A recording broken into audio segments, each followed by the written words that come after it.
Fails in the blender. Fails in the blender.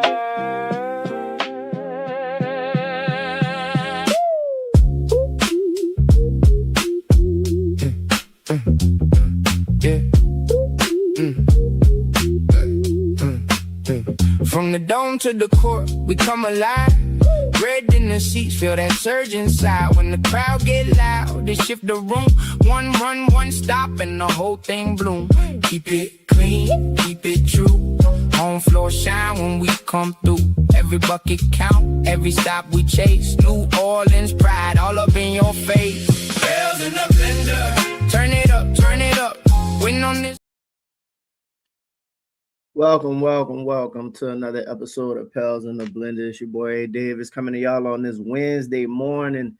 Man, excuse me about that. Got my gallon of water that I'm starting off with this morning. I'm not gonna keep y'all too long this morning, man. But I was y'all know I like to do the whoa, what's good, bro? It's good, Joe. I like to do the words have meaning episodes. So I kind of wanted to take some time this morning to Trey Murphy. I don't know if everybody know Trey Murphy's had a very interesting summer. And he did an interview with Numbers on the Board podcast. You know, they're out there with I think it's like the Players Union or the Players United. And you've been seeing him doing you saw, a bunch of players out there, him, Jaren Jackson, Chet, Trey, all of these players out playing right now, getting some good runs. And so Trey did an interview, and I kind of just want to sit there and break down just a couple things that was in the interview, because I find it personally, I find it relatively interesting, and kind of relevant to a degree. It talked about some other things, and Trey's name has been obviously, just throughout the entire summer attached to a lot of different trades and potential rumors and whatnot. And he doesn't necessarily address those at all, but he does talk about some of his expectations for the season, some of the things that he's worked on. And the reason that I think is important is because, if you don't play the interview and put context to it, then you'll just hear Trey wants to average 30. And it's kind of like, Trey looking to average 30. And then it's kind of like, well, what does that mean? Not saying that Trey shouldn't want to average 30, but it's kind of like, let's look at the context behind the conversation that was being had, and then see how, kind of look more into it and get an idea of where we are as far as like the Trey interview. So let me, without further ado, let me go ahead and pull this up. And shout out to those brothers, man. They interviewed a bunch of people on this particular episode. They had Jaren Jackson Jr. on the episode. I think Tyrese Maxey was also on the episode. Whoa, what's good, bro? They had a couple people, but obviously because this is a Pelican show, it is overall a basketball show, but like our priority is kind of getting the information out about Trey and what Trey was discussing. So let's kind of go through that. And I won't play like the full interview because some of it had, nothing to do with much of nothing. But we'll just go to like the important portions of the conversation. No, I'm over it. No. We're gonna get You shot in your ears, boy. I see you. Amazon, bro. I see you. Amazon. I see you. Nah, just been hooping, man. It's been great. Got some running today, so that was cool. Well, where y'all at with it? How many weeks are we from training camp? A lot. For real? Yeah, it's like end of September. We must be thinking about football. Yeah, we think we definitely could have football. sworn y'all was about 3-6 weeks. Excuse me. I found that interesting. Just like real quick, he was like, "Now we're a couple weeks out from September." Like you see certain players starting to report back to their teams in kind of August. Like you see, again, players are doing their runs, but like if I'm not mistaken, some of the Pelicans players are supposed to get back into the building for like a mini camp-ish kind of thing. And if you notice, Trey hasn't been around the team at all. He didn't really do the summer stuff, didn't show up in Vegas. take that for, whatever you want to take it as, especially with everything being reported around Trey Murphy being traded. So if the players are reporting in August to the team, I, based off of that just now and him saying, hey, we got a couple weeks before it's like mandatory to report, I don't expect to see Trey back with the team until September. And then by the time September comes, when they really get in the training camp, we'll see, whether something happens until that point. But that's just a little small nugget that, like, the players are probably going to report within. They're probably starting to show up somewhat soon. You saw DQ Fears. I think they were in LA working out still. You saw them with Russ, a couple of other players. So everybody's still kind of around doing their own thing. But if I'm not mistaken, the players are supposed to kind of start coming back to the facility to kind of start getting ramped up or do like their own little mini camp kind of thing. We'll see if Trey shows up for that. But based off what was just said, it's kind of like training camp, unless he's not saying that he won't be there, but it's just they're talking about the mandatories. The mandatory stuff isn't until September. So when is the time you just start ramping up for the season? Even like before training camp, I guess. Now, really to an now? extent, yeah, to an extent now. Like you kind of try to push through August, like really start revving up, and then like taper down a little bit in September. So then you're really fresh for training camp. We were just talking to Science. Science said he took 2 weeks after the season. How long after the season do you kind of just take to yourself to say, I ain't doing no basketball? 2 weeks. 2 weeks? I stopped the show for these, bro. Appreciate you, Mike Morgan. I get the vibes that Trey doesn't want to be here. I kind of to a degree. Well, hold on, man. First off, let me appreciate you, Mike, man, for the super chat. 100%, man. Appreciate you for that one, bro. Listen, I think when you have the goals and expectations that Trey have for himself, and you do a lot of this losing, you know what I mean? The last 2 years have been relatively tough.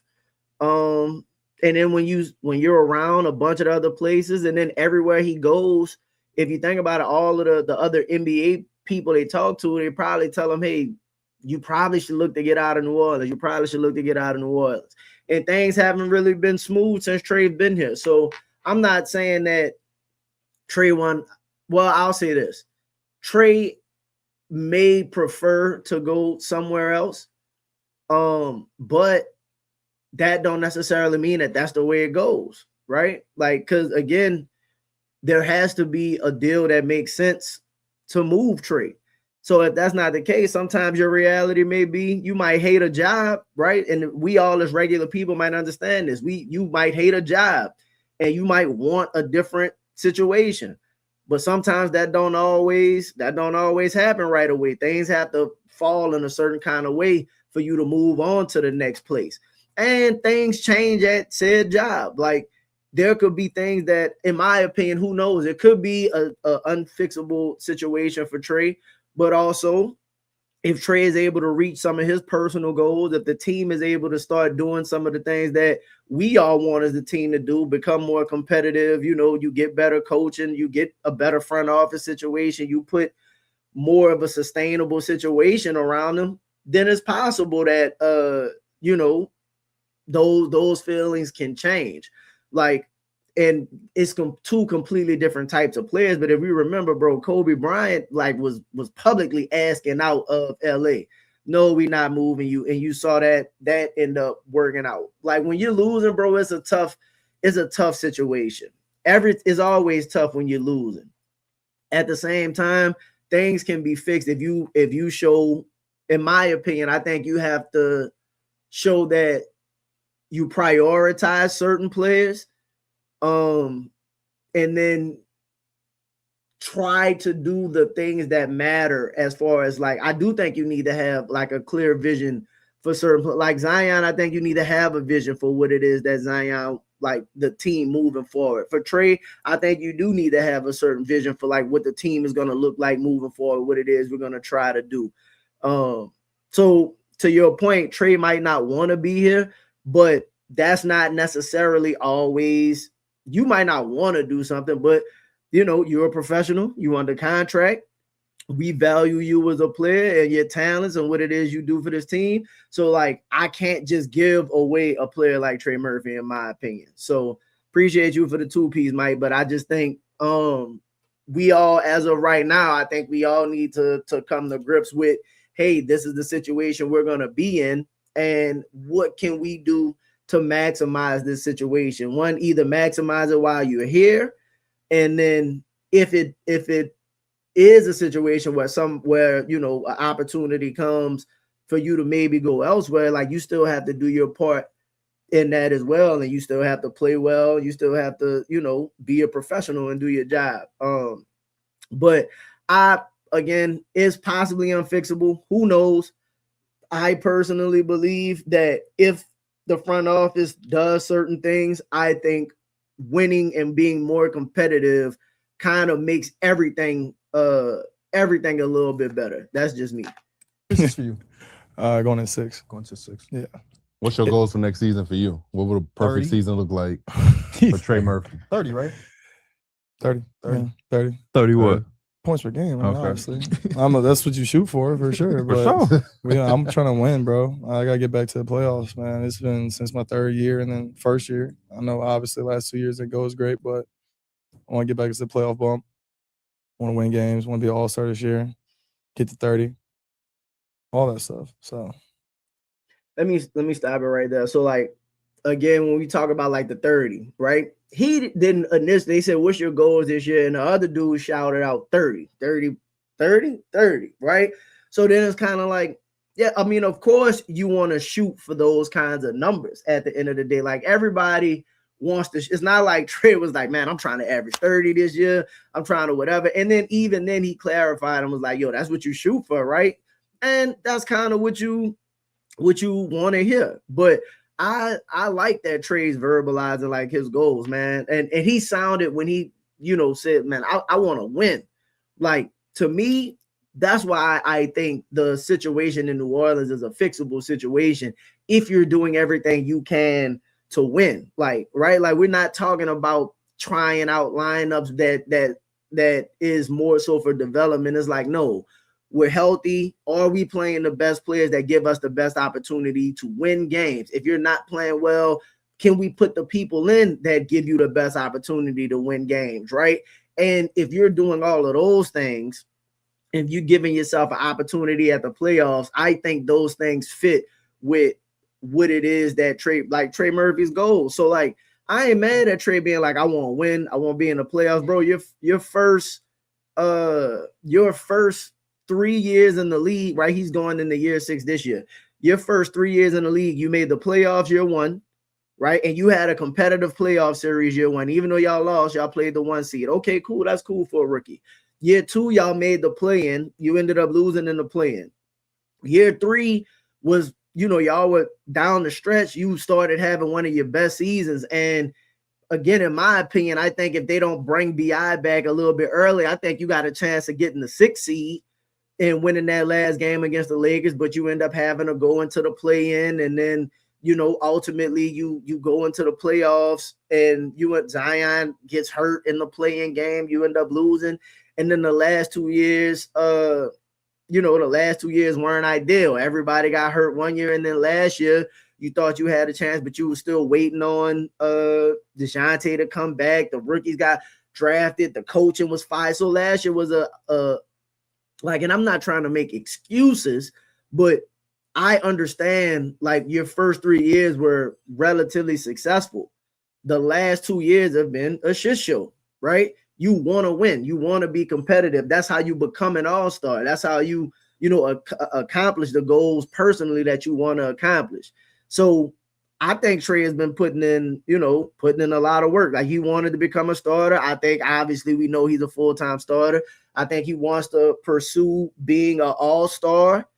In order to do that, you got to win games, and I think he wants to be in the playoffs. So, like, I'm going to rewind it and play it one more time, but, like, people were talking about, like, the 30. It's like, man, if he's doing the things that, again, that are best, if we're best utilizing Trey, right, where I think more catch and shoot, putting better players around him to make his job easier, make everybody's job a little bit easier, which I think the team being healthy from day one to do that, I think is like very realistic. And I'm still trying to find a video, man. But if I can find a video, Jamal Mosley, shout out to Nando and Cullen, who mentioned this, talked about Jamal Mosley did an interview during the Saints training camp, and it was pretty quick. But he was saying one of the main things he wants to establish this season is discipline and hierarchy, which tells me that Trey, from an offensive standpoint, is going to be a priority in getting his looks. And that's what his history is, right? His history is his best players get lion's share or majority share of the offense. So I think it's going to be a realistic situation where Zion and Trey are heavily involved and like have real opportunities to impact winning. So I'm gonna play his response to like his goals and expectations one more time. Well, his goals one more time, and then I think it kind of clears up when people heard him say, "Hey man, he wants to average 30," and it's like, yeah, it's kind of like if I can average 30, of course you want to average 30. Like if Trey takes a jump and Z takes a jump, and both of their numbers are around 25, 26 or whatever, you be the best versions of yourself. Everything is on the table, in my opinion. Everything is on the table. Season do you kind of just take to yourself to say, I ain't doing no basketball? 2 weeks. 2 weeks? What year is this for you? Going in 6. Going to 6. Yeah. What's your goals for next season for you? What would a perfect 30? season look like for Trey Murphy? 30, right? 30. 30 30 what? points per game, Okay. obviously. That's what you shoot for sure. For But sure. yeah, I'm trying to win, bro. I gotta get back to the playoffs, man. It's been since my 3rd year and then first year. I know obviously last 2 years it goes great, but I want to get back to the playoff bump. Want to win games, want to be an all-star this year, get to 30, all that stuff. So I like the team that y'all got. It's just a lot going on, but I think y'all got a good mix. Y'all got some length, defense, shooting. Young boy Jeremiah Fears, Derek Queen, Big Z, you, Herb. Love watching Herb Jones defend. oh my Yeah, gosh, love. man. I know y'all don't like dealing with it probably in practice, but love watching Herb No, Jones defend. they- Y'all- He be hacking in practice. He said I think this is one of the first times also that I've heard somebody speak about the Pelicans on a podcast with Trey. And as they were kind of speaking a little bit about the team, and Trey he didn't say anything at all, right? And he looked like, man, whatever. But like speak about the team and he not be, or that team, that person speaking about the team not be dismissive.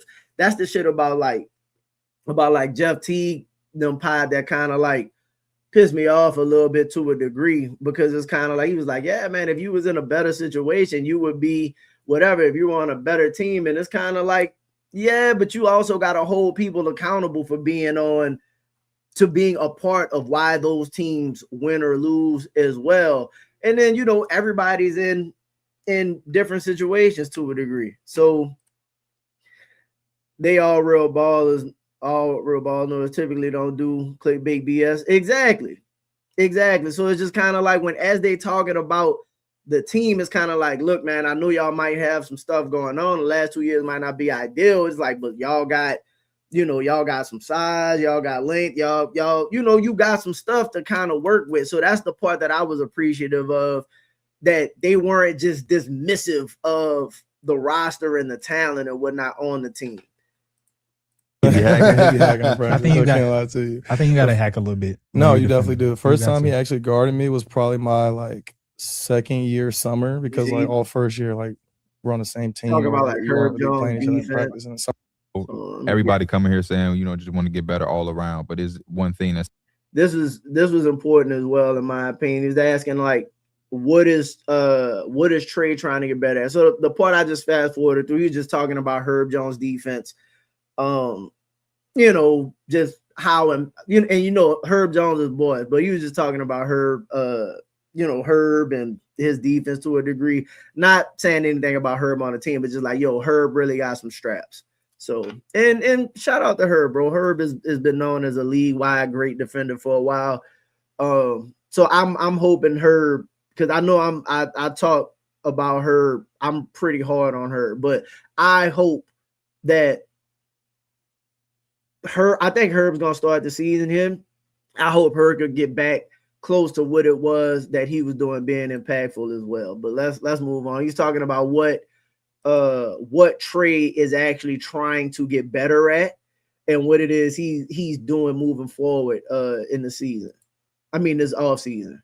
Stand out to you as like, I need to solidify this? There's been like 3 things. This is my driving, like specifically slowing down so I can make better decisions. You know, for me, that was one of the big things as well. He's talked about slowing down, driving, making better decisions, because one of the things that when I watched Trey play last season was I thought he was just trying to beat the guy off the dribble so much to where, and Jeremiah Fears early in the season was doing this too, where they would get into the paint and then be indecisive. Like you get too far down into the paint and then you're not really sure what it is what it is you have available to you. Or you just kind of predetermine it and it don't always work that way. So like, again, the Lakers just sold. Damn, breaking news. The Lakers just sold, so the Buss family don't own the Lakers no more. $12 billion.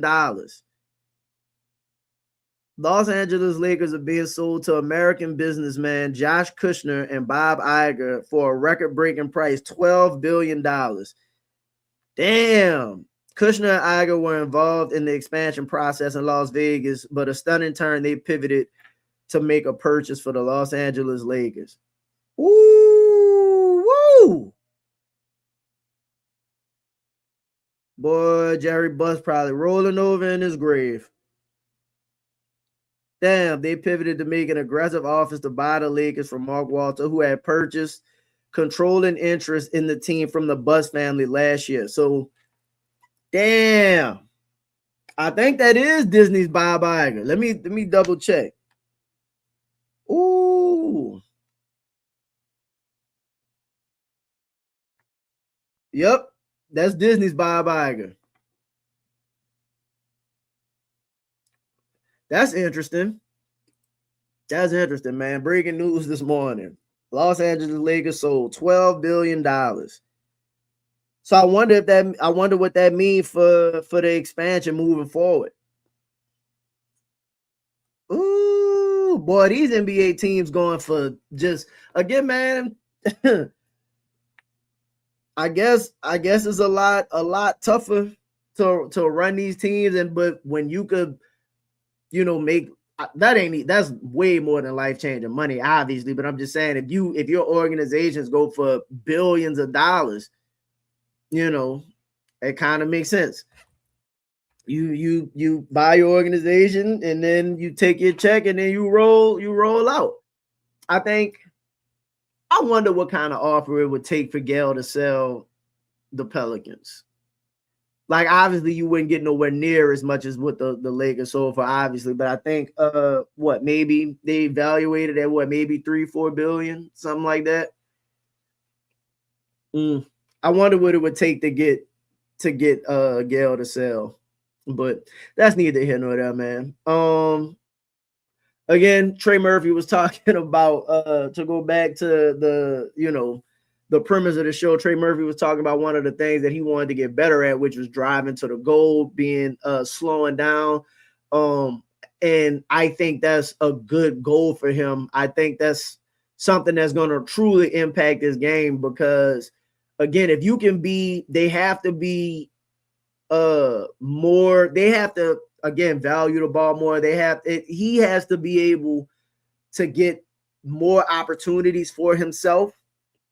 And I think it'll make him a more efficient player as well. He's already a relatively efficient player, but like just being able to be stronger, have more control over himself when he's driving to the goal, and be better with his decision making, being more decisive, I think is going to go a lot further for him in making this team better.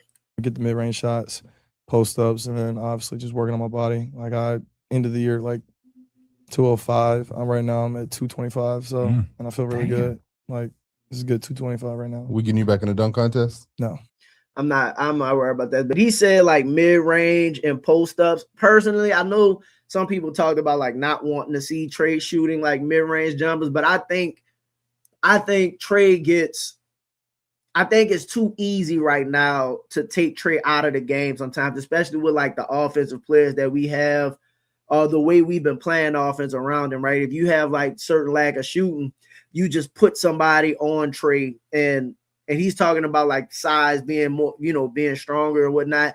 I think that helps because, again, he's like being able to get to the mid-range. It's like, well, with the kind of, what the bigs that they have and the way people pack the paint against Zion is typically like, that means the paint's going to be packed when you go to drive as well, right? They already just naturally going to be sitting there. So you have to be able to have another way to get your shot off, especially when you're, the second most prioritized offensive guy. So that's why when he talks about the mid-range shot, for me, I completely understand it. You won't be able to drive to the rim 100% of the time. You need to be able to take 1-2 dribbles, shoot over somebody, or be able to, kind of, I don't want to say true post-ups, right? Because I don't think Trey wants to post people. But again, he's talking about adding post-ups to his game.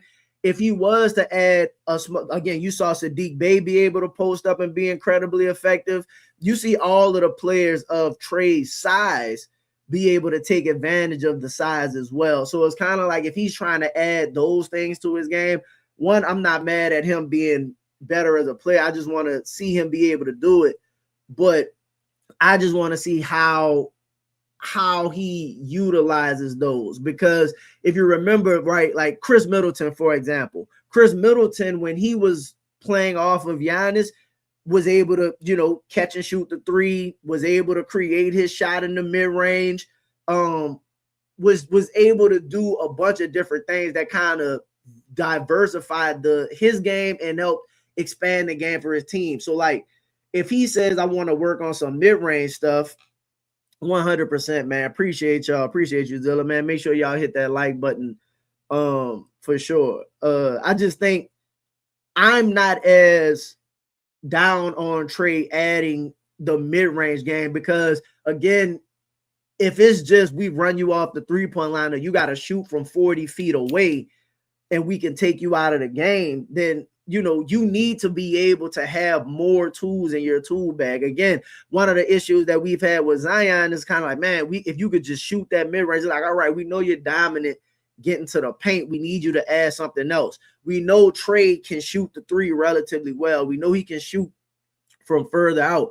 Every time getting to the paint, again, the way teams guard our team naturally is just pack the paint because of Zion, right? And run Trey off the three-point line. So he has to be able to be stronger, get into his mid-range consistently. And if that becomes a more efficient shot, going left, going right, shooting over people, using his size and being able to get his shot off a lot quicker. I don't know if that's pause worthy, probably, but I think it honestly helps moving forward.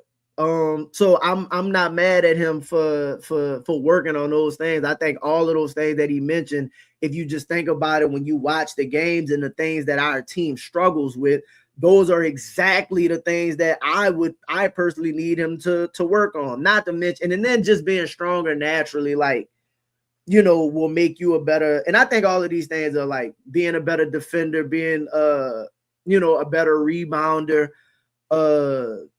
being smarter with the ball. So I think all of those things make I'm sorry, y'all. All of those things make a difference.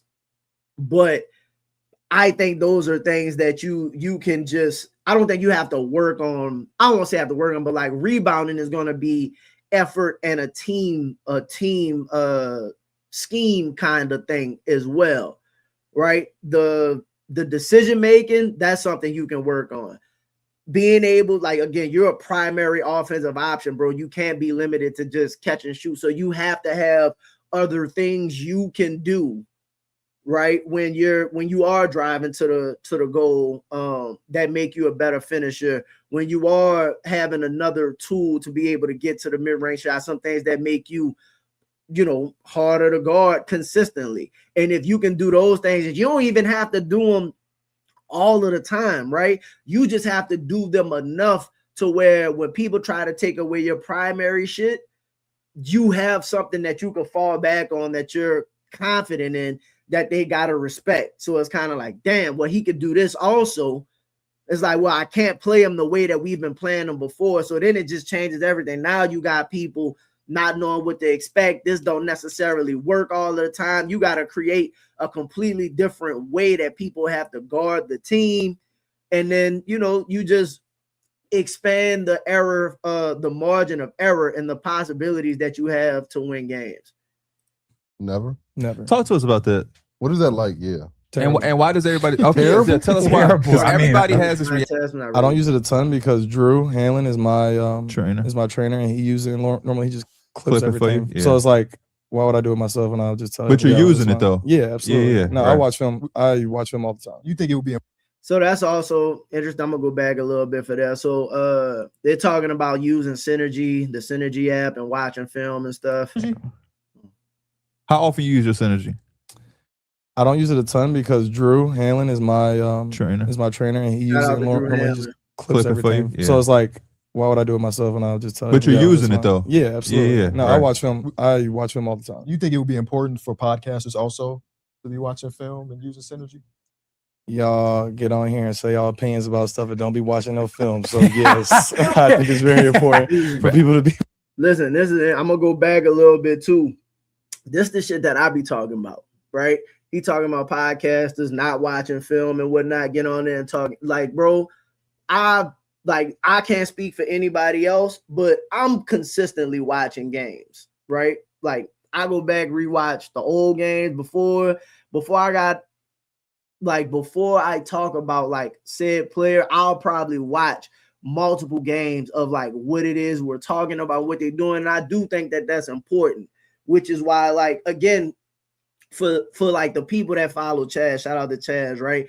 And we can have different opinion of what we're seeing when we watching these games. That's just how people view basketball, right? But bro, Chaz like was doing live streams during the game. So Chaz was watching said game. A lot of people that talk about the game don't necessarily watch what's going on. That's why they could just hit you with, well, the numbers say whatever. Sometimes the numbers don't actually show what happened in the game, especially when you're talking about effort or how somebody got their numbers and whatnot. So I think Trey's making a good point where it's like podcasters need to watch film. I personally don't just watch like the highlights also, right? Like I'm talking about multiple games, players from other teams watching full like full games. What's their defense? Like y'all, I don't think y'all understand how many Orlando games from like the past 2 or 3 seasons that I've already watched once they said, hey, Jamal Mosley is gonna be our coach. Like with players injured, with players not, like games they won, games they lost, all of that stuff make a difference. So when I'm sitting there, in my opinion, and I'm talking about the things that I want to speak about Trey, for example, when he says, look, I understand the mid-range and like wanting to add something to my mid-range game. Obviously we know they need to rebound better. We know they need to not turn the ball over, some of that stuff. But like when we're just talking in general about what's happening to players and like talking about what they need to do better when you watch the games, for me, I know for sure I'm confident in everything I'm talking about because I'm watching all of the games. And then I would like to think that I have a relatively good basketball IQ. So everybody can have difference of opinions, but that's just my, hold on one second.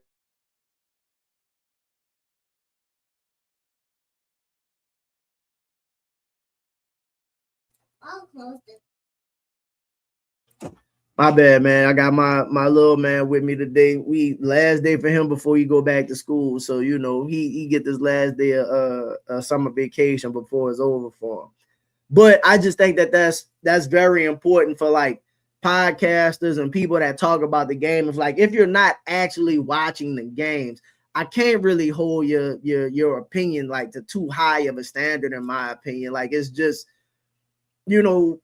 do you really know what you're talking about, or like are you really sitting down?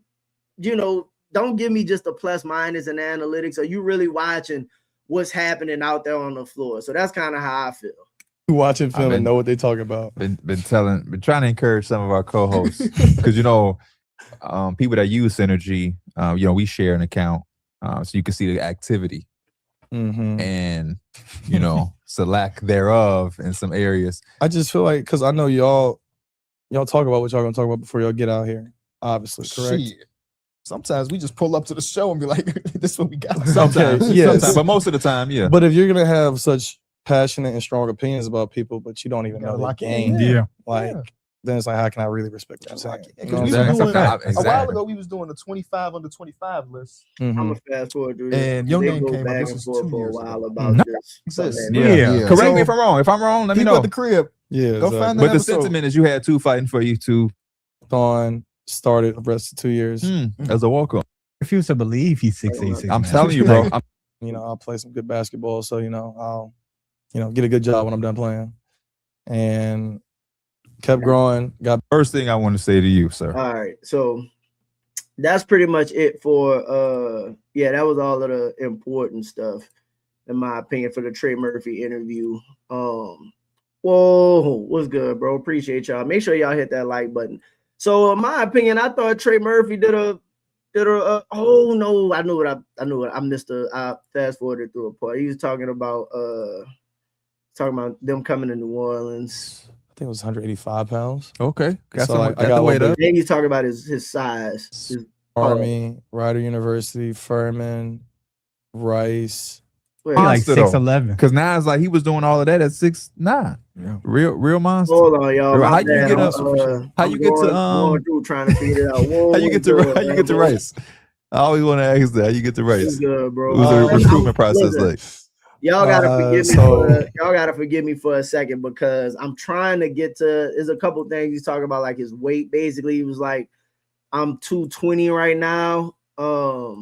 When I was a little undersized, and I had 6 offers. I had offer from freshman year. I ended up at like 6'7", 100 and over. And I looked at all those wings, and I was like, I got the same measurements as them. Like I could be. He stopped playing me when I got to like 16. So he just walked out when he knew. We got to come to a Pelicans game and check you out. Here we go. This was also interesting as well. This is to me how I know Trey anticipating being here. Or we'll see. Maybe they talked about this post pod, but they was talking about coming to New Orleans, and Trey was like, "Yeah, y'all come down, pick a home game, and we'll I'll show y'all around." That's just like for me. You probably gonna be here. Like strap in, bro. We'll see you in September. Get ready for training camp. Oh, real shit though. Real shit. What we got to do, because I don't think any of us been there. We got to come to a Pelicans game and check you out in person. I've never been to New Orleans. Have you been to New Orleans? No. That's like the one major city we still haven't been to. So we should. Find a weekend like where we got some home games. Pull up, bro. Show y'all around. Like, promise. Say less. We gonna make that happen, bro. Absolutely. Appreciate you, my dog. Appreciate y'all. Yeah, so that's another little, to me, that's a little nugget as well. It's like, listen, we got to come to New Orleans for a game. And it's kind of like, normally, not saying that he going to say anything about it on the pod, but it's just kind of like maybe behind the scenes he did. But at the same time, it's kind of like, come to New Orleans, I'll take care of y'all, show y'all around or whatever, whatever the case may be. And with that being said, it's just more so like, yeah, bro, I think it's the longer, the closer we get to the season, I think the more realistic that is starting to set in. You're probably going to start the season off in New Orleans at minimum. So strap in, get ready, continue to work on your game. We'll see you. We'll see you when the season starts and when training camp starts. I just want to find this one last part where he's talking about his weight. And then we'll move on to the. Because here, when we stand up, I can see certain areas that I didn't see. I mean, 6'3" is tall. But I'm saying this. I already know what you're talking about. So I'm just waiting to see what y'all was gonna say. That was it. Where does that jersey number come from? 25. My dad wore 25 in college. It ain't that important, if I be honest. It's not that important to be. So he basically, I think he said he's weighing around. Trey wants out. Who could blame him? I think a lot of players that in trade situation probably will want out, right? But just because you want out don't mean you necessarily could get out. And I that's why I say it's not necessarily a who can blame them. I just think it's more so of a situation where it's kind of like if you want out, this is probably like, honestly, I think this is like the last straw, and everything that they're doing going into this season, bro, like you have to win. You have to win right now.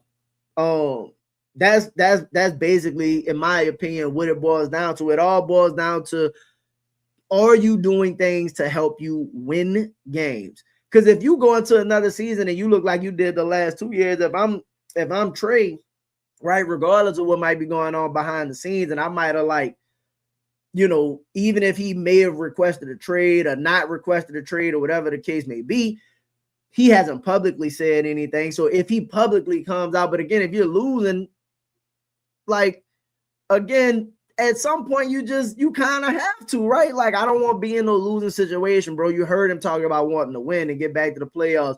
A lot of players go through a lot of time of being beat down by the team, right? Now the thing with Trey also is you got to do your part and you can't be the reason that we losing. Like, improve if he comes out and he's averaging fucking 24, 25, 6 to 7 rebounds, and, you know, it ain't got to be 50, 40, 90, but on some 50, 40, 90, and you're not the reason, like, you're doing your part, and there's, like, defensively you solid or whatever the case may be, and there's nothing we could say about you, and you still losing, oh, yeah.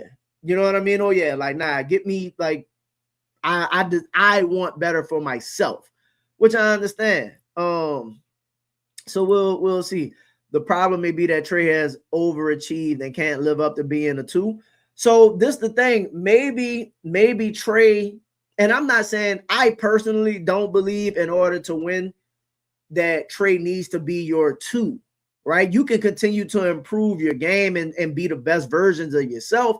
But I think in order for you to win, and I ain't even talking about championship win, right? Like, I'm talking about to consistently make the playoffs. You need another player that's at least as good as Trey. Like, that's, to me, that's where it needs to be. Like, and your team has to have certain levels. Like, that's why if you bring in Michael Porter Jr., right? If you bring in Michael Porter Jr. and then you have Zion, MPJ, Trey, Fears, and Fears takes a step, and depending on whatever you would have to give up to get Michael Porter Jr., we could figure that out at that point. But if you got, just to start off, Z, Trey, MPJ, and Fears, and then you filled the roster out after that, because Sadiq Bey would probably still be here. That's a good player. Bryce would probably still be here. That's a good player. Eves will probably still be here. That's still a quality player. You could start looking at the team, and it's like, all right, if I got 4 to 5 to 6 players at minimum of MPJ, Trey, Zion level and up, if Fears takes any type of elite, all right, we could compete for the playoffs, because you could compete with damn near any team on a regular basis, right? You might not be a championship level team, but you can make the playoffs and give yourself a shot consistently competing. So, like, I don't think Zion being like the Zion we've seen, I don't think you can win like a championship with. But if Zion takes another step, Trey takes another step, and you get another guy at the same level where it's kind of like, again, B.I., Zion, and CJ all were like, and Zion was the better player of those guys, but they were all like similarly leveled players throughout the league. That's why when you had 2 of them, you were able to at least win games. If you had 3 of them, you won more of the games you were supposed to, like more, you know, the most games that you had in that entire stretch. So I just think if Trey is like on some nights you're 2, some nights you're 3, some nights somebody play well, he's like your 4, then it's like, all right, we really got something, you know, we got something cooking. And I think that's where the adding talent portion comes in at. You have to have another player that's like at least Trey level, unless Trey takes another step. Like if Trey takes a step and becomes like a true all-star level player, which I think is tough, but if let's say he's like Chris Middleton type all-star, right? Like fringe all-star, might make the all-star team.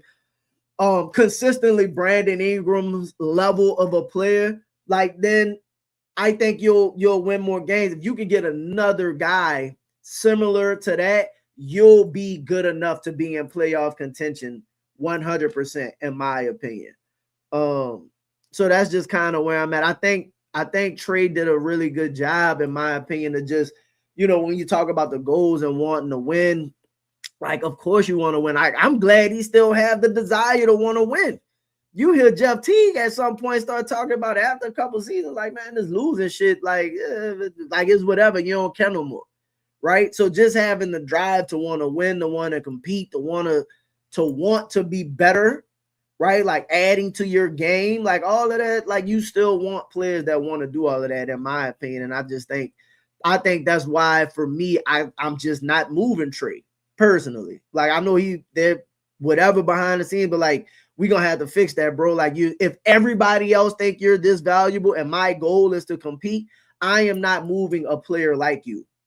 Like the dude shoot almost 40% from three on like 9 to 10 threes a game. Like I just can't do it. I just can't. I'm sorry. Like I just got to go get another player that's similar and or better to keep adding to my team. Like I'm just not doing it, especially when you signed. Right? Like you got 3 years left on the deal. Like, and people talk about maybe he won't extend. It's like, all right, I still got 2 more seasons before I have to do anything.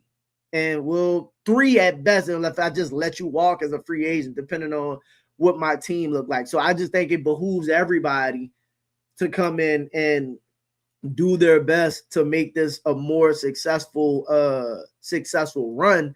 And then also I think the Pelicans organization need to do what they do to put a competitive team out there.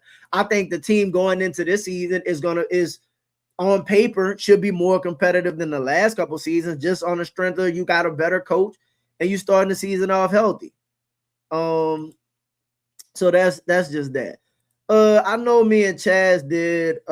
Man, shout out to y'all, man. If y'all still in the chat, I know it's early, bro. It's 9:30 in the morning, and I got the morning pie. Whoa, what's good, Lonnie? Appreciate y'all, man. Make sure y'all hit that like button. Me and Chaz did the show last night talking about MPJ. I just want to do some of MPJ's, like, I would do like the full game, but I think like if I did like full game breakdown, that shit like get your channel like that, they'll strike that video. So I'm gonna try and go through some of his highlights and kind of why I think MPJ fits. And everybody knows from a number standpoint, right? MPJ is one of the most efficient players, like one of the most efficient scorers you've seen. The dude for like his career average about 7 rebounds. He's a true 6'10". The main thing that I think, like the reason I personally want MPJ aside from like the shooting aspect is his, like, I think he can be a higher usage or lower usage guy. His game don't really change, to be honest, right? He's not I'm over dribbling, anything like that. Like he can be, and we've seen it throughout his career. Again, in his last couple of seasons, he's played 70 games, like other than last season, which they got shut down anyway and their team weren't winning, but like 70 games, almost 80 games, 70 something. Like, so he plays, he's been available and healthy also. But I think you can find the perfect combination of, if you added MPJ to this team, of catch and shoot guys that perfectly complement what it is that you want to do with your primary players. Again, the goal for Jamal Mosley is to be like a paint, touch, and kick kind of team. What 2 guys that you would prefer more than, I mean, other than like Clay, it's like prime Clay and somebody else, but like who would you prefer more right now on the wing than 6'10" Michael Porter Jr., who don't see people when he shoot? Right? Yeah, they going up, bro. And he's for his career, bro, he's like a 40% 3-point shooter. 40% 3-point shooter. That's just what it is. Last year, he shot 37% on 10 attempts. Like, I'll live with those numbers. But if I got Zion, who's unstoppable touching the paint, right? And I got Fears, who I know can get to the paint. DeJounte's better on, his threes are better on catch and shoot threes. Again, we don't know what a deal would be for MPJ yet, so I don't really want to think about the other players just yet. But if I got Zion, Fears, and they're kicking to Trey Murphy and Michael Porter Jr., like, and you can have that level of shooting throughout the game at any time, like, I have to have that type of player. I just think what it does for the team is incredible. So, like, and then we get further away from like watching players play, and you just saw MPJ in those runs with Trey Murphy, right? Still shoot the ball, get to the paint. Like, he's not over dribbling or doing nothing like that, bro. The dude is just a hell of a scorer, a hell of a shooter. So I just want to play some of his actual video and so we can continue to visualize how that guy would fit moving forward, right? Trey and MPJ, bro, you got 216 wings that shoot 40%, don't get played off the court. Yes, would be franchise altering. Also, think about this. Most teams now, right? If you're not gonna be just like a great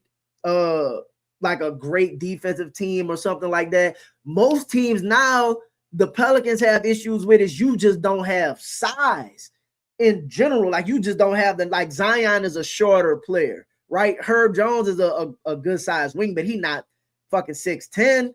DQ as a center, if he's playing your center, is not really like a tall center, right? And then Fears is a smaller guy. So if you run in lineups of, like, Zion's just a naturally stockier player, like, he's a more physical style, so it works. But if I got 6'10" Trey, and then 6'10" Michael Porter Jr., and then Messi is a true 7-footer, right? Like, all right, we starting to have some big. It also helps with your rebounding because you got bigger players on the court, which is why I wanted to play that video of Trey. Like, Trey's looking, more stocky right now as well. He said in that video he was around 225, like a good 225. I'm pretty sure once he gets to the season, he's probably going to play somewhere around. He ended the season last year at 205, which is kind of small. And he specifically said that impacted his strength as far as like rebounding and stuff like that, being able to get to the paint and do some of the things he wanted to do. So I think if he's playing around a comfortable 215, that's going to go a long way again, defensively, rebounding and whatnot. So if you have Michael Porter Jr., who's a true 6'10", bigger wing, like, again, historically rebounds at around 6 to 7 rebounds. Like, he averaged about 7 rebounds a game, bro. Zion, you see the more in shape Zion, but he's just a naturally strong guy. If DeJounte's there, he's a bigger guard as well. Like, from a size standpoint, it just more so helps. And if you got that level of shooting on the floor, well, like, they don't give, like, you already know Trey don't care either. Like, Trey don't care either where he's shooting from. And Michael Porter Jr. And then as far as like contested threes, Michael Porter Jr. is like one of the better contested shooters in the game. So, appreciate you, Dad. Appreciate the content, your time, keeping the fan base engaged with the Pels. You and others do a good job keeping us connected. What's going on with the team and the franchise? Salute.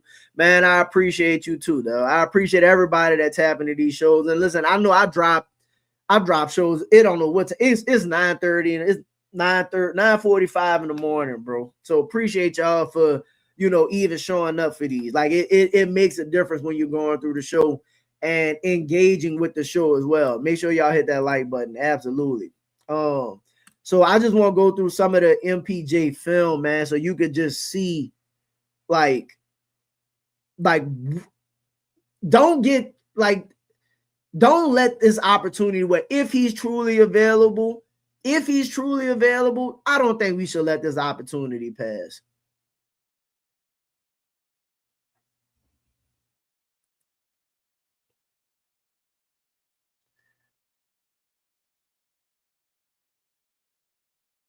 So see this? That's some of the most dribbles I think you're gonna see MPJ take. 1, 2, 3 dribbles, pull up. And he shoot the mid-range. He shoot the mid-range as well. So that's another thing. Step back. I'm pulling that. I think you need another player that's capable of doing this on your team consistently. On the break. And personally, I don't think he would have to do all of this on this team. That was the Brooklyn team that they had where you had like he was the primary scoring option. So I don't think he does all of the dribbling and whatnot with this particular team. I think he'll get a lot, especially if you have Trey Murphy out there and Zion and all, like depending on who else is out there, I think he'll get much easier shots. I think his offense will look more like it looked in Denver. Now you don't have Joker, don't get me wrong, but I just don't think he'd have to do all of the dribbling that he's doing in these videos, right? We've seen him thrive as a role player. Absolutely. You've seen him thrive in a bunch of different types of scenarios, in my opinion. Like when he has to step up and do more, and that's the reason that I'm showing these, because I think you have to have I think it's going to be like you won't necessarily be the guy who played next to Joker and Murray. I think you'll have to do more than you did there, but you won't have to do as much as you did here, right? Which is why I think it also worked for Trey to a degree, where you had the times where you were a true role player when Brandon and CJ and all of them were here. But then you also, the last 2 seasons, like you had a season where you were the number 1 option to a degree, because, you know, not last season, but the season before, Trey played a lot of games by himself. And then last year he was like truly the 2, right? So I think like getting that experience is good and seeing like what the defense is like. So if you go back into more of we added more talent, look at the off-ball movement. I completely agree. To me, it's like adding it's like adding, bro. Let me pause, because that's it's like adding the perfect version of BI, in my opinion. Like adding MPJ is like adding the perfect version of BI. It's like you wanted BI to shoot more threes, only get to the paint, those kinds of things. Like that's essentially what Michael Porter Jr. is. MPJ is the style of player that we need. His game translates to how the game is being played. Listen, and as far as do I think it's possible, I don't know if, well, I'll say if he's truly available, it's definitely possible. I think the Pelicans have a lot of like matching salary and a lot of matching opportunities. They have expirings, they have long-term salary, they have a bunch of salary that could fit doing that trade and still leave you with a competent team. But so it's just all on if they're interested. But like MPJ, to me, with Trey and Zion and what you plan on building moving forward, is just too ideal of a situation. All like, bro, imagine running MPJ off a screen, where if he gets it, he can catch a shooter, but you can't leave Trey on the opposite side of the court because that's knocked down also. Catch and shoot, still drives, gets to the paint, can finish, like straight line drives, bro. And again, in these clips, when you see him over dribbling, I don't necessarily think that's like a part of his game to a degree. Like, I think he can put the ball on the floor and score, but like MPJ is incredibly efficient. It's just, no, what are we talking about, bro? What are we talking about here? Off the screen, get down there, finish, and he shoots the free throw relatively well also. So like he's not a poor free throw shooter by any stretch. You've seen him play in clutch games, clutch situations. I MPJ fits perfectly in Mosley's 5-out system. Absolutely. And if you're going to run that system, like imagine having, again, Trey, and it's not just MPJ. It's Trey and MPJ. And a lot of their stuff is going to be catch and shoots.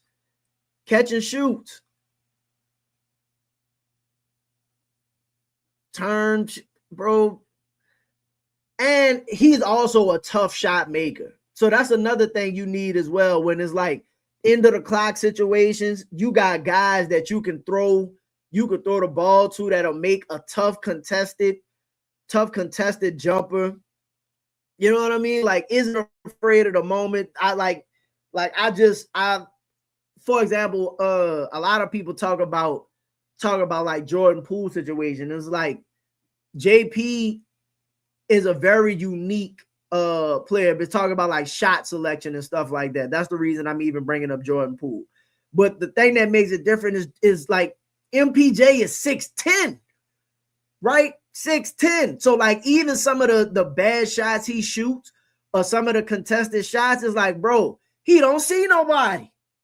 Those are like, it's a difference in Jordan Poole taking some tough shots and MPJ taking tough shots because he's just naturally bigger. That's like with Brandon. Brandon shoots some crazy mid-range shots over people, but it's like, dog, Kevin Durant shoots some of the same shit, and it's like, dog, they're so tall, they don't see people. So you can shoot those. You can, listen, got DQ, pull up, knock down. And he don't freeze in big moments. You know, when the games matter, MPJ is going to be able to, like, you could count on MPJ to show up. There's nights where he could be your best player, second best player, third best player, whatever the case may be. You just need to add somebody on there that, like, at their minimum, this is what they are. Right? Like, at their minimum, this is what they are. Like, if you go back to like when Trey was coming off the bench and, back in the days, like, all right, at minimum, he was a 17-point guy. At bare minimum, he was getting you 17. Michael Porter Jr. throughout all that time was like at minimum 17 to 18 points a game. Whoa, what's good, Charles? Appreciate y'all. He's a run stop. That's another great point by you, bro. Like, he's one of those players that's just kind of like, he easily can, like, you'll truly be in a position if you had like MPJ and Trey, where it's like, oh, MPJ hit 2-3 in a row. Trey hit 2-3 in a row. Like, you could be those problems they used to have with extending leads, because the issues that they couldn't really extend leads is because, one, you don't have the consistent shooting, and everything was such tough scoring, right? MPJ and Trey gives you that, oh, Trey done made one, MPJ done made one, Trey made 2 in a row, MPJ makes 3 in a row. They could get on heaters to where, like, you'll get in a position to where if Zion looks like he's supposed to, and it ain't even at that point, if you got a player like MPJ, not saying you don't want the great version of Zion, but like, it gives you room for error, because like his volume and their shooting volume pickup, this is how you get to 43s a game. And not just shooting 43s a game, but like it'll come natural to the floor of your offense, right? You'll be more in like average of what the league is doing from a volume standpoint, because that's just his style of play. You ain't got to ask Michael Porter Jr. to shoot more threes. You ain't got to ask Trey to shoot more threes, right? It'll just be natural. Like, between the both of them, you talking about 23s a game, bro. You're talking about roughly 23s a game that they'll be able to get up between the both of them. Whoa, what's good, Coach? Appreciate y'all, man. Make sure y'all hit that like button as y'all tap in. So I just think adding a Michael Porter Jr. from the size, the shooting, his gravity. People talk about gravity a lot. Like, you can't leave Michael Porter Jr. open. You just can't leave him open.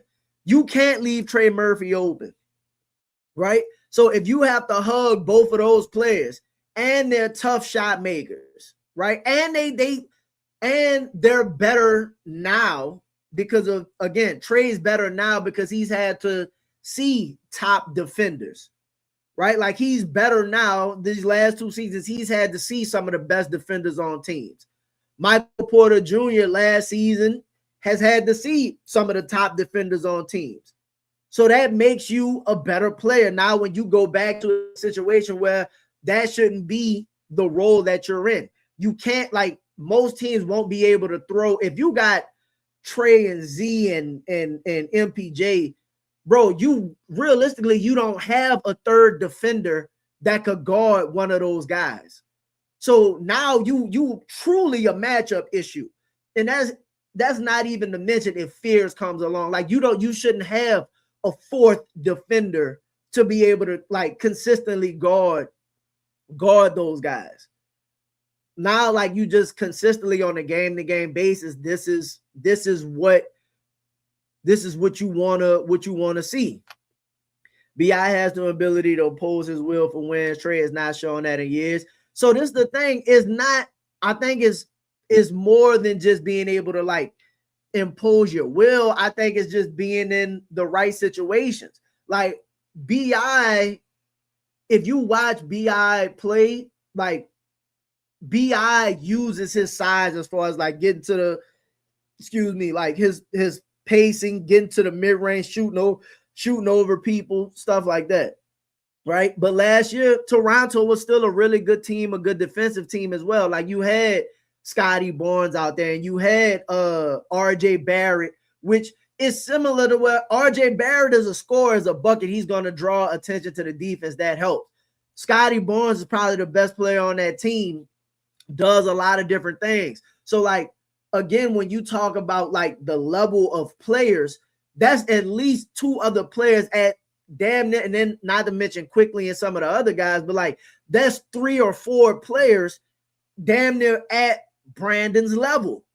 So how can you guard Brandon? Brandon just got to go do his job. That's the point that I'm making about Trey right now. If you get another player that's at least on the level of Zion, Trey, like I'm talking about truly on that level, because like if you keep Sadiq Bey, right? If you keep Sadiq Bey, you put Sadiq Bey in a situation where I'm only like, now I can run lineups. If I got a sub Trey, I bring Sadiq Bey back and who can still shoot and score the ball. Bryce can play defense, shoot, score the ball. We still got shooting from Carlo. Carlo can shoot and it gives Carlo more spacing, right? Like it's just this one move allows you from a size standpoint, rebounding standpoint. And I know MPJ is not a great defender. I know he's not a great defender, so I'm not making that case at all. But I think he can be so efficient offensively. Like it's similar to what it would do.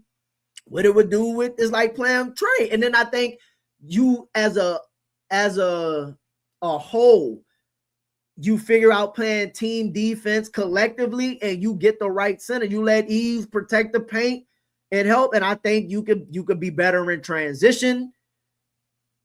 Like, I think you could put so much pressure on a team offensively to where it's just kind of like, bro, we'll make you pay.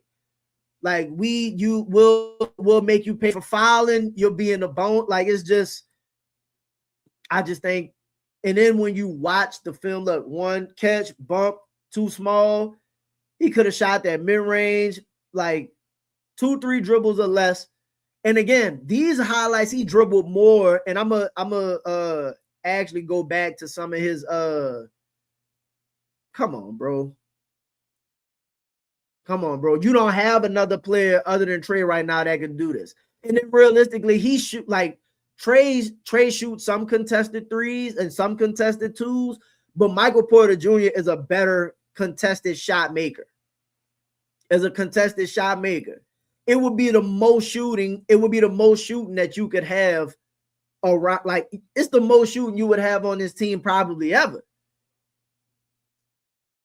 Probably ever. So I I just can't find a bad reason for not making this move. I can't find a reason to not do this deal. And listen, bro, if he wide open, those are cash. Those are cash. The wide open threes, excuse me real quick. He rarely missing those.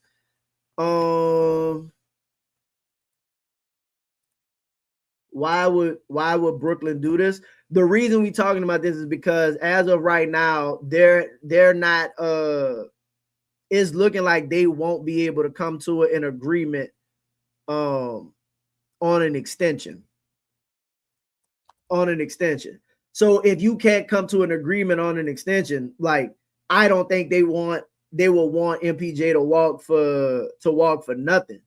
And that's basically what it comes down to. If you're gonna let him go for nothing, you might as well try and get some kind of value from him, whether it's a pick or another good player, or maybe you trade him for somebody and then you send those players for multiple players. It's a lot of different reasons that they can do it, but if they can't come to an extension agreement, then it's kind of like, again, they could let him walk for nothing, but if they were to allow, like, let's say you fast forward to next season, and this is my biggest point as to why I think the Pelicans should do this. He's worth the pick and or swap. I agree, 100% agree. I think this is why the Pelicans should do it. If you say you want to look for like cap flexibility and all of that moving into next offseason, right, which is something that's been reported, and Michael Porter Jr. is not extended, do you know one of the players you're probably going to look for in next year's free agency is probably going to be Michael Porter Jr. It's probably going to be Michael Porter Jr. So, like, if you're going to target Michael Porter Jr. or players like that next year, you might as well do it now. That's my thing. And then even if it's next season, if you wanted to, he probably wouldn't come on his own anyway. It'd have to be it might end up being some version of a sign and trade, which means you're going to have to give something up anyway. You'd have to give something up anyway. So do it now so they can start building the camaraderie. They can start hopeful, like, shit, we got this level of shooting. How are we going to make it work?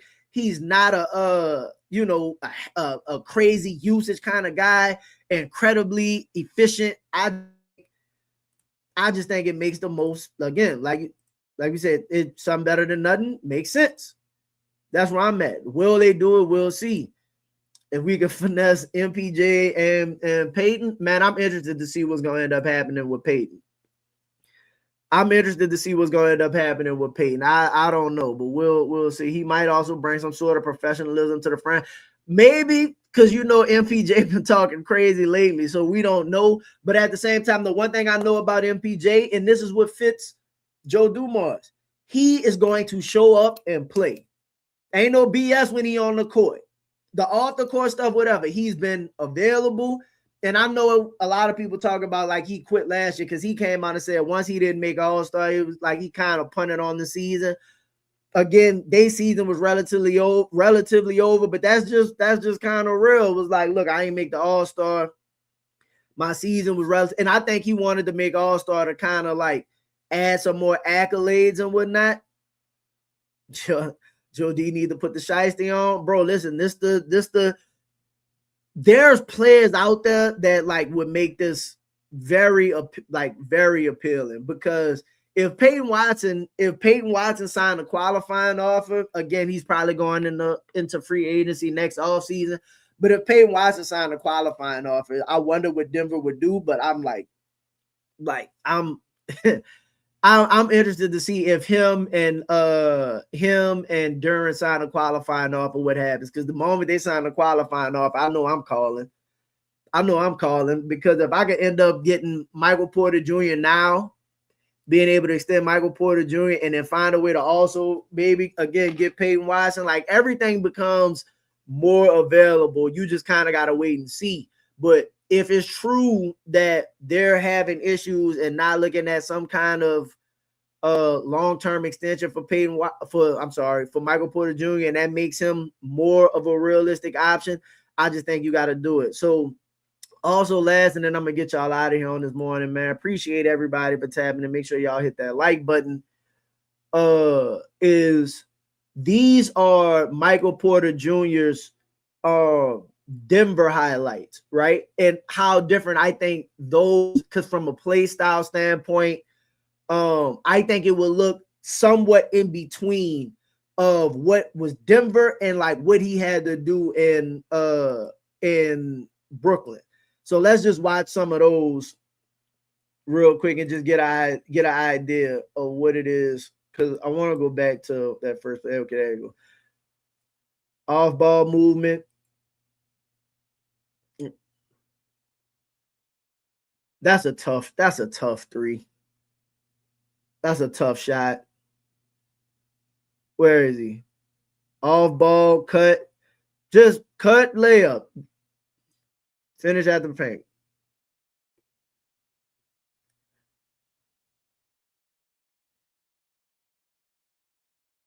I think it's going to look more like, I think this is more what his offense is going to look like. Right? Because you be playing through Zion, off ball, just good decision. Make a good decision to ease in the dunker spot. In transition, outrunning, catch on the break. Like you can see, like that's what you can see. Zion in transition. I don't really think so, to be honest. They'll want Trey DQ. I don't really think so.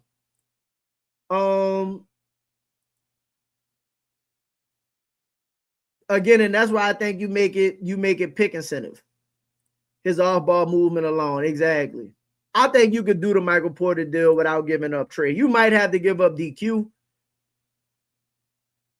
It's possible.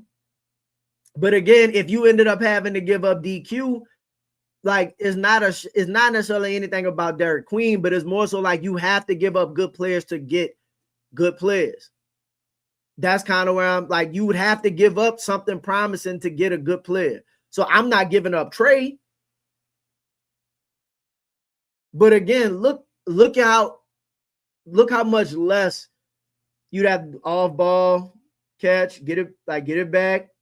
Just easy plays, bro. Easy plays. You ain't seeing none of the extra dribbling that had to be done. I think he could play this style while you're here because of the other players in the gravity. Run the floor, one dribble, in transition layup. You telling me we wouldn't see this version of Michael Porter Jr. This is the version I think we would see. Right? And don't get it twisted. Denver not just some great defensive team either. Where is he?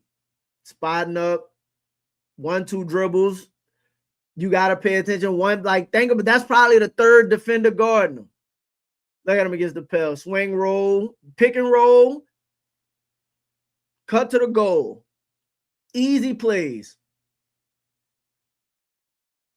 1-2 dribbles, get to your shot just on the wing. One man, 1-2 dribbles. Good rebound. Swing. 1-2 at the rim. I think this is what it would look like. All of the extra stuff that he had to do in Brooklyn, I don't think you would see those versions of that. I think you might see some of it, but again, when you're the only guy on the team and the primary scoring option, you have to do those. But like again, this is with Zion, this is with Trey, this is possibly with Fears. Like 1 dribble, 1-2 dribbles at the rim, because you gotta account for. And then again, like the deep, like you have to pay attention. Look at the help. You gotta help when Joker got the ball. It's the same thing when Zion get the ball. It's either you gonna play Zion one-on-one and he got to be able to punish those, or you help. And if you help, I'm killing you.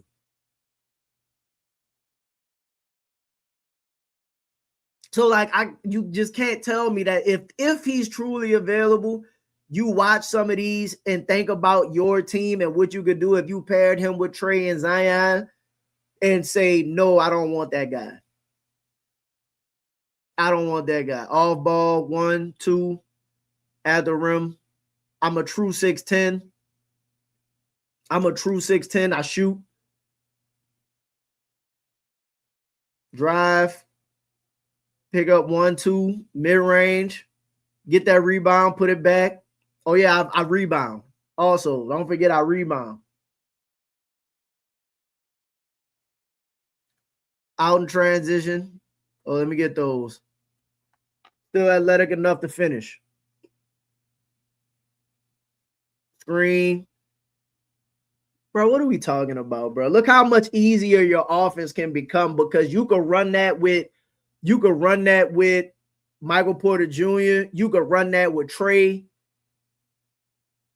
And that's something that you gotta respect. Or is it easy? Think about the amount of easy buckets we would get. The number of easy buckets you would get. Again, he still shoots the 2. Oh, you better get out. And 1. Yeah, it's really frustrating to think about. Oh my God. Transition, good pass, unselfish. So like people think about like what you saw in Brooklyn again. Especially if he get in the contract and he got his money, I think he could just come out and play team ball, unselfish basketball. You see him passing the ball on a break, defense get under that screen, good hand. Again, I think we've seen him in a team setting play quality defense also, or play like good enough defense. Cut, finish.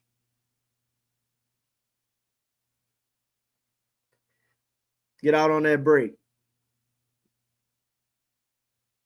Yeah, bro. What are we talking about, dog?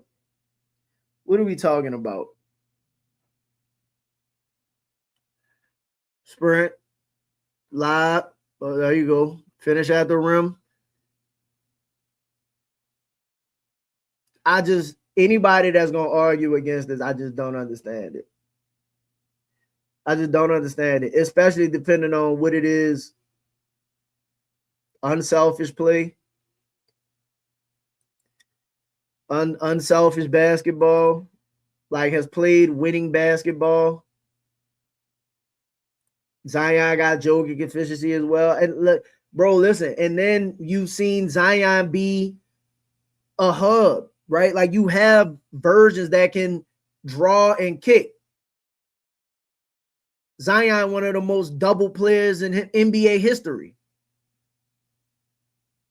So like he's drawing 2 or more every time. Like that's Zion's entire NBA life. Drawing multiple defenders. Let's go, Russ. Off the screen, he's too small. Patience, because he could have shot that. We've seen multiple clips where he catch and shoot that also. If I need to get to the bucket, I can't. Look at DeAndre Jordan. Look at DeAndre Jordan, man, making the highlights. Man, reunite the teammates. Reunite the teammates. Bro, all I'm saying is if you watch the film, how can you not want a player when you say your goals are to win and move forward? Right? Continue to contend, get back to the playoffs, winning basketball. It would give Mosley the most shooting he's ever had, the most offense he's ever had to compensate for his weakness or perceived weakness right now. A guy who's played winning basketball before. Like, is this not a guy that you would want to have?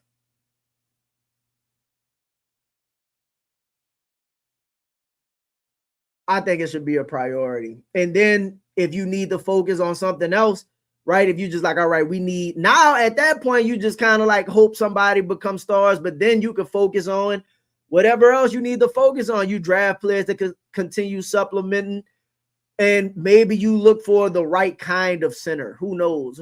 But like at this point, if you put that kind of team together, now it's like, all right, we need to see what else you really need. But it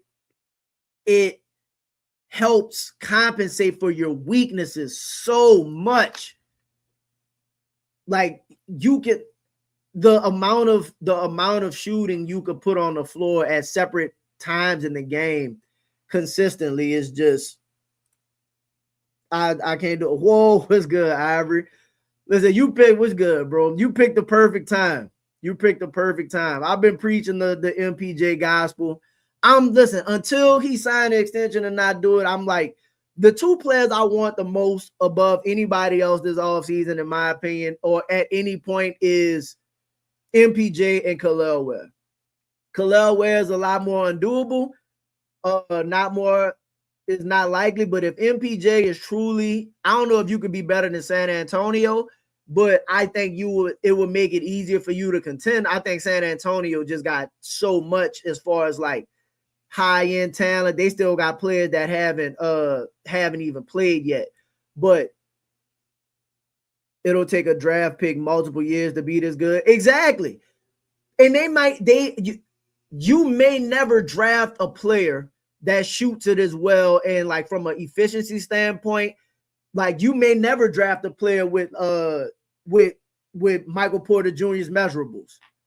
Like people forget MPJ was going to be like before the back injuries, which he's gotten past all of that. So the injury history is behind him, but you'll probably never draft a player that size, shoots it that well, contested shot making.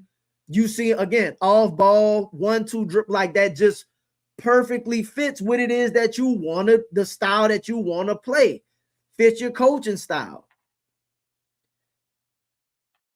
Like I just can't stress it enough, in my opinion. The margin for error expands exponentially by adding a player like that, and depending on what you had to give up to do it. Like, think about building the team moving forward. If I build this team moving forward, let's just say hypothetically it took Herb Jones and Jordan Poole to get this done, right? And my starting lineup going into the season was still DeJounte Murray, Trey Murphy, Michael Porter Jr., Zion, and I started Eves. But I still got Derek Queen off my bench. I still got Fears off my bench. I still got Sadiq Bey, Bryce. I still have Carlo. I still have Peavy. Now when I'm looking forward, building this team moving forward, I'm like, all right, we got some shooting. What else do we need? Like, do I need do I need a more athletic center? Like, now you're really just truly add talent. You have the potential to just, because everything fits better. Like, you don't have to necessarily get any specialists. You could just you'll truly be like, okay, maybe we address the rebounding to a degree. Like, maybe you could afford to go get a guy that just strictly rebounds the ball because you have enough shooting.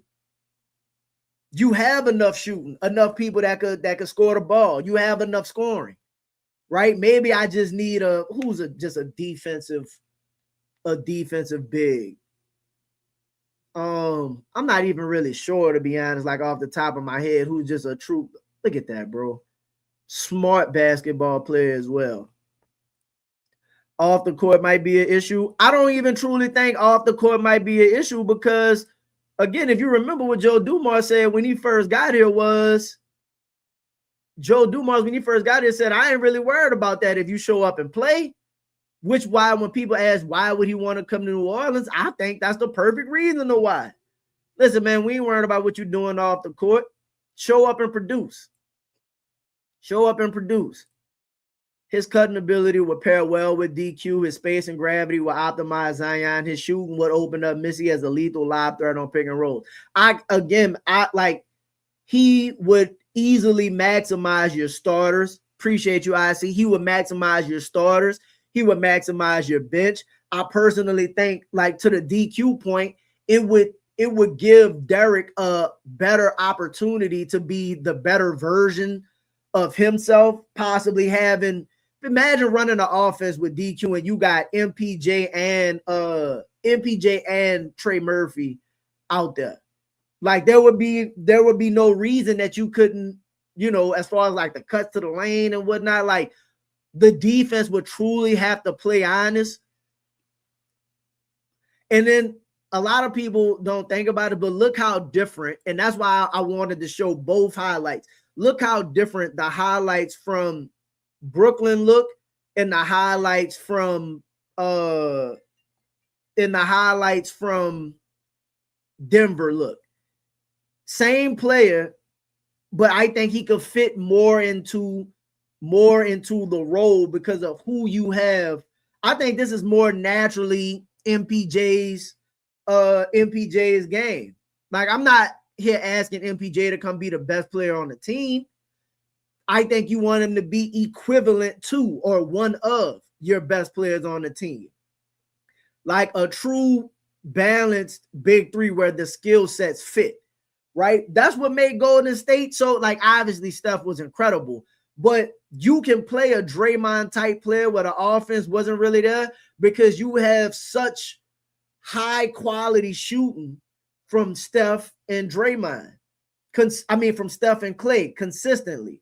You won't get that level of shooting, but you'll get above league average shooting. MPJ would be a great foundational piece moving forward. That's exactly what dude would solve and cover up many deficiencies.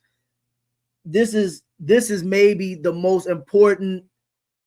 Like, this is the kind of guy that you want to build moving forward. So again, when you say why would Brooklyn do it, because I think Brooklyn is in a different stage than we are. Like, Brooklyn don't have no reason to pay MPJ $42 to $45 million, right? They still got too many young players, and the East is way more competitive right now for the next 2-3 years. The state that the Pelicans are in, you're trying to win and compete now. Like, your coach, while he's still developing, he's meant to like develop and try to contend now. Zion is meant for now. Trey is a right now. Like, you're in the spot where these dudes need to do something right now. This is the perfect guy for like the next 2-3 seasons, which is your window, to be honest, because you already got year one. Year one is down. Mosley here for 5. So, like, I need the first 3 years of Mosley's tenure, because typically that's probably when you're going to get fired anyway, right? I need his first couple years of his tenure to really get an idea of what Mosley's going to look like. Give the guy the most tools on his team where you're not going in the next season again being like, man, you know what we need? Shooting. Well, who can shoot the ball? Michael Porter Jr.? You're just doing the revolving. You're doing the revolving world. Like, we better than the Wolves, Lakers, and Houston with MPJ. I don't know about better, because I think the Wolves are going to be good, even though they got to figure it out. I think you can absolutely contend with the Lakers and Houston. I think you could contend with all of those teams for sure. I wouldn't flat out say that you're better, but I think you would be on par with. But if you're on par with some of those teams, you're talking about a playoff team. You know what I mean? I think you're talking about like, okay, I would expect them to make the playoffs. Like that's I would say you're ahead of Golden State. I would say you're ahead of Phoenix. I would say you're ahead of Dallas, Memphis, all of them. I think you would be on par with what Utah has right now. I think you would be firmly in that. I don't think you're as good as like the Spurs, OKC. I think you would do a better job of contending with Denver, even though Joker is like right there. But I think you give yourself a better chance against Denver as well. A good fucking pass, boy. Yeah, man, what are we talking about? Good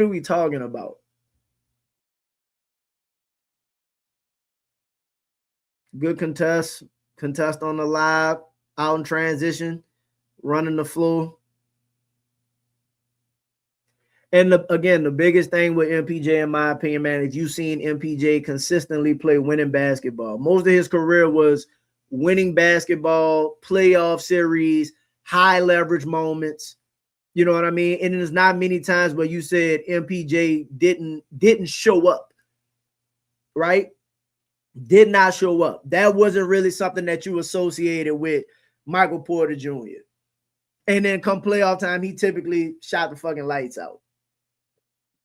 So I just think this is one of those core kind of moves you can make moving forward. Bro, it just, again, it covers up so many of your weaknesses. We always beat the Wolves in Houston and not that good. Listen, man, I think if you put a Michael Porter Jr. out there, when you matched up against most teams, you will come into most games feeling like, oh yeah, we truly got a chance to beat the piss out y'all. Like, we got a chance, and you'll be in more games just because the fact that the shooting will account for like the differences. The shooting accounts for the differences. Them games where it's like, man, we had these teams down, but we couldn't put them away. Well, these dudes consistently shoot and hit threes, open threes. You know what I mean? What kind of contract he looking for? Honestly, I think I think you could be somewhere within like 3 or 4 for like 40 to 42 a year. Something like that. Like, I don't think Michael Porter Jr. is expecting $50 million. Like, I don't think he's expecting something like that. But I think for what he would mean to you and the level of player he would be, I could see realistically committing to 42 to 44 million over the next three years or something like that. I wouldn't be mad. Let's say you did a 3-year deal and it was 40, 42, 46.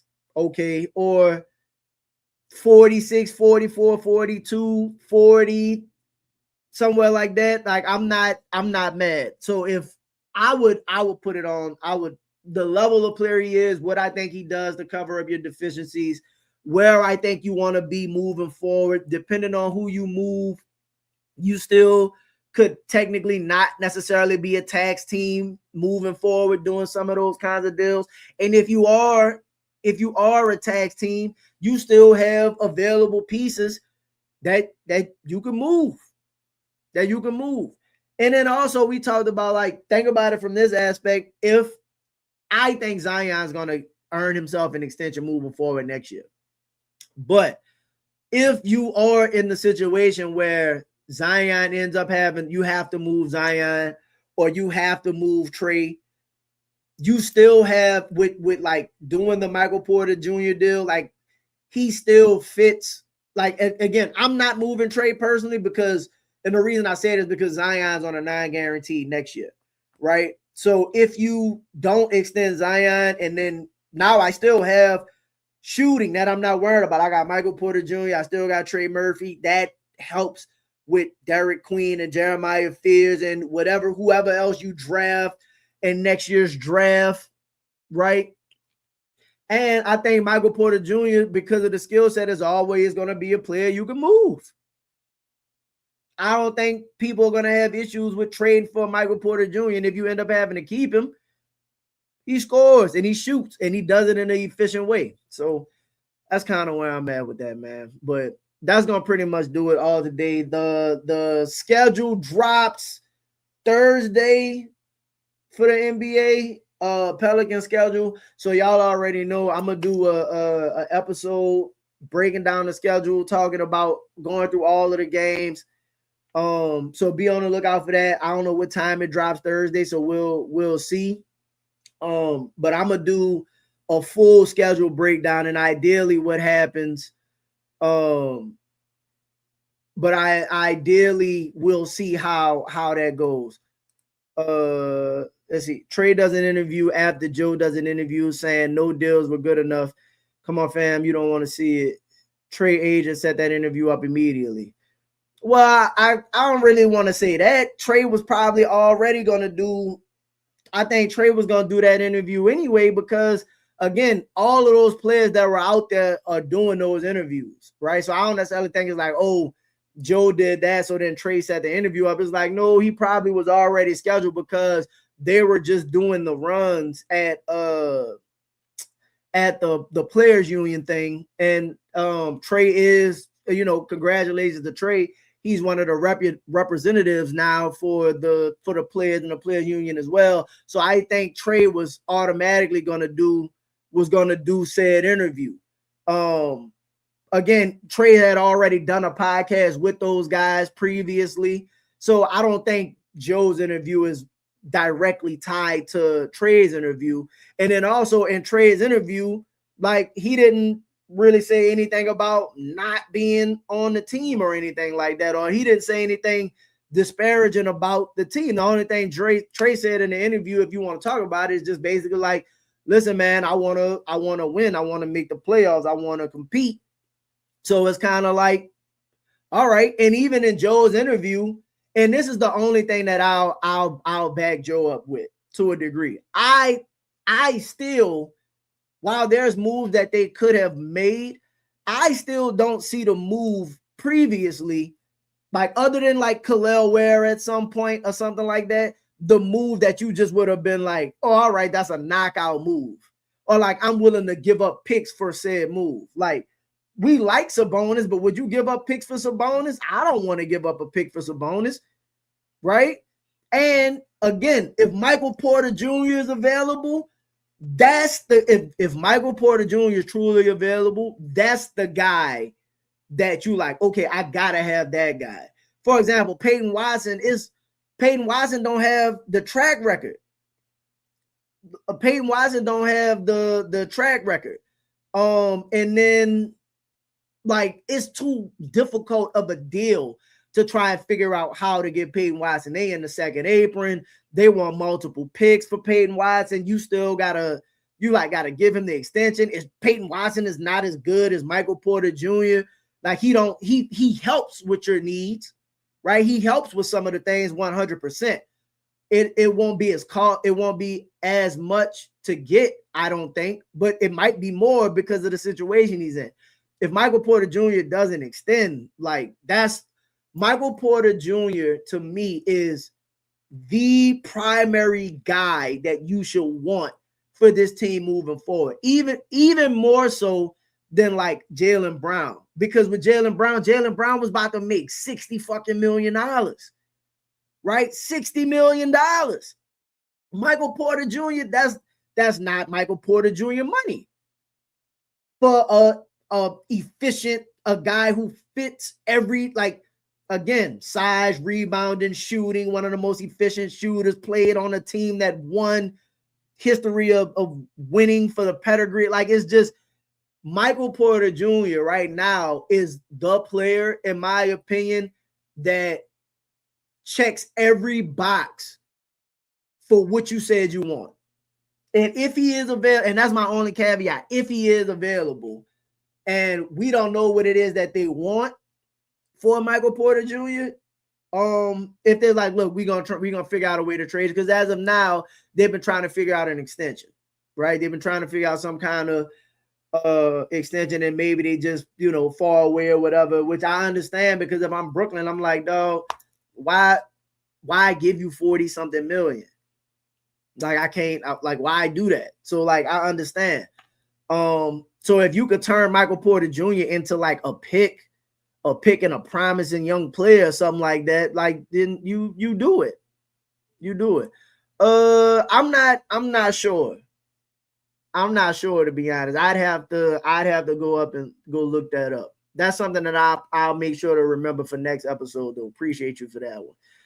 But that's my point, Don. Is just kind of like, I'm like, Trey doing the interview, Like maybe it correlates, but I don't really think it correlates because I think they were already like it's not just Trey who did that interview. Even if you watch the episode, Jaren Jackson Jr. was on the interview, Sean Livingston was on the interview. They had a bunch of different people doing that interview. So it wasn't just like a Trey Murphy standalone interview that he did. It was just kind of something from the guys who were out there doing interviews, and he was one of the guys who spoke. And again, Trey is a part of the players union at this point moving forward, so it just kind of makes sense for him to do that. We should flip Trey for Peyton and Duren if Trey wants to leave. So like this is my thing. You could probably do a trade for Peyton Watson, and I thought about this, but my thought is you will probably be better defensively, and Peyton, I just don't think Peyton is more I don't think Peyton has a longer track record of being a quality player than Trey. That's where I'm at with the Peyton for Trey kind of deal. Like Trey still averaged 20, and again, he's an elite shooter. And I think Peyton Watson will be able to shoot. But my thing is like if I have Trey and MPJ, I know for sure I got two motherfucking snipers out there, no matter what else.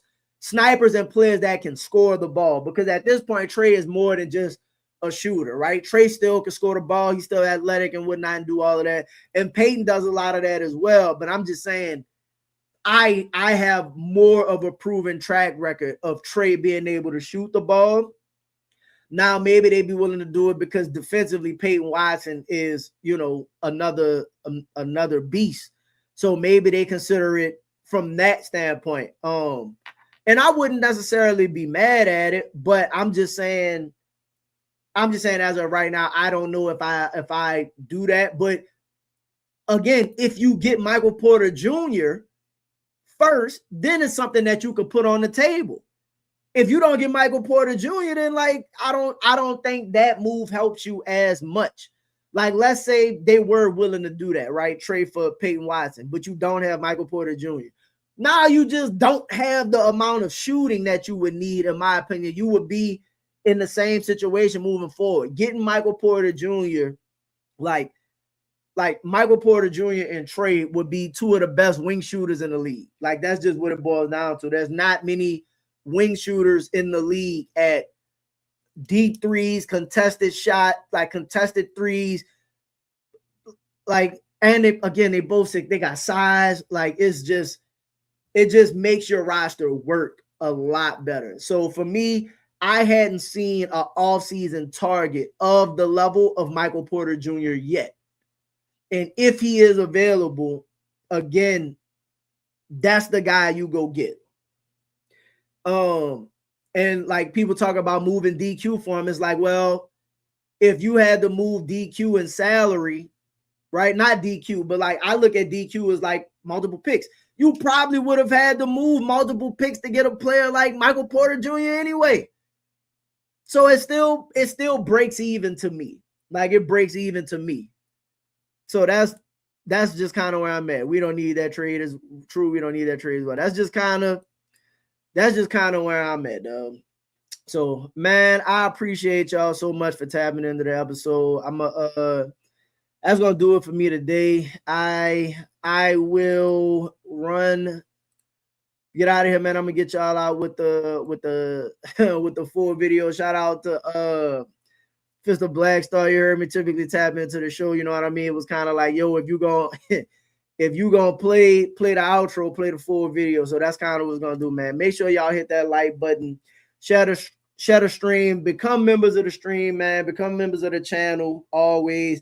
And then if any other news come out, I'll be back with another episode. The schedule dropped Thursday, so I'll definitely be back with the full breakdown of the schedule. We'll talk about that as well.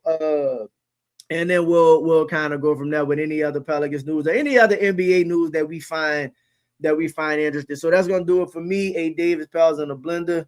I'm out. Peace. Pels in the blender. Pels in the blender.